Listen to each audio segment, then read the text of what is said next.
मैं हमेशा यह जानना चाहता था कि टाइटेनियम धातु कैसे बनाई जाती है। इसे सामग्री की दुनिया का अद्वितीय योद्धा माना जा सकता है, जिसकी ताकत स्टील के बराबर होती है, लेकिन वजन लगभग 45% हल्का होता है और इसमें शानदार संक्षारण प्रतिरोध होता है। इसकी मुख्य कमी इसकी उच्च लागत है। यह एल्यूमिनियम से 15 गुना महंगा हो सकता है क्योंकि इसे परिष्कृत करना अत्यंत कठिन है। आज मैं आपको टाइटेनियम की खनन से परिष्करण तक की प्रक्रिया के बारे में बताऊंगा। असल में टाइटेनियम पृथ्वी की पपड़ी में प्रचुर मात्रा में पाया जाता है।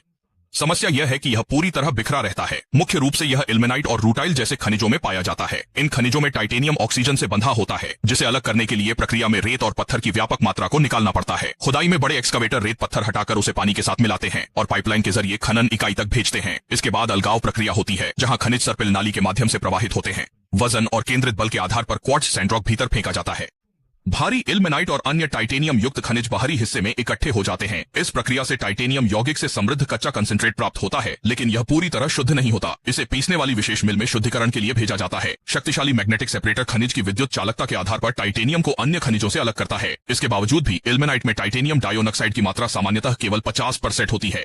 इसके बाद असली रासायनिक चुनौती शुरू होती है। इन खनिजों को पहले पेट्रोलियम के साथ मिश्रित किया जाता है और इसके बाद इन्हें क्लोरीनेशन रिएक्टर में रखा जाता है ताकि यह टाइटेनियम टेट्राक्लोराइड में बदला जा सके। यह एक स्फटिकीय उच्च वाष्पशील तरल होता है, जिसके शुद्धिकरण के लिए ठंडा और क्रिस्टल प्रक्रिया की जरूरत होती है। इसके बाद पूरी प्रक्रिया में सबसे महंगी चरण आता है। टाइटेनियम को अन्य यौगिकों से अलग करने के लिए मैग्नीशियम जैसे धातु बड़े सीलेड रिएक्टर में डाला जाता है।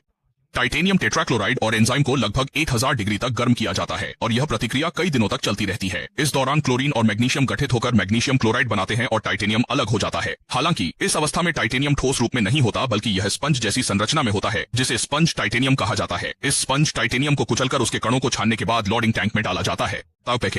स्पंज को दबाकर ठोस ब्लॉक बनते हैं। ये ब्लॉक आगे वैक्यूम इलेक्ट्रोमैग्नेटिक फर्नेस में जाकर पिघलाए जाते हैं और ठंडा करके बड़े बेलनाकार टाइटेनियम इनगट में बदले जाते हैं। इस स्तर पर टाइटेनियम सीधे उपयोग के लिए तैयार नहीं होता। इसे फोर्जिंग और शेपिंग प्रक्रियाओं से गुजारा जाता है। टाइटेनियम इनगट को विशाल फर्नेस में 1000 डिग्री तक गर्म किया जाता है ताकि यह लचीला हो सके। इसके बाद इसे फोर्जिंग मशीन के जरिए दबाकर रॉड, प्लेट्स और अन्य औद्योगिक सामग्रियां बनाई जाती हैं। अंततः ये तैयार टाइटेनियम सामग्रियां विमान, अंतरिक्ष यान और यहाँ तक कि मानव शरीर के लिए उपयोग किए जाने वाले हिस्सों के निर्माण के लिए हर जगह भेजी जाती हैं।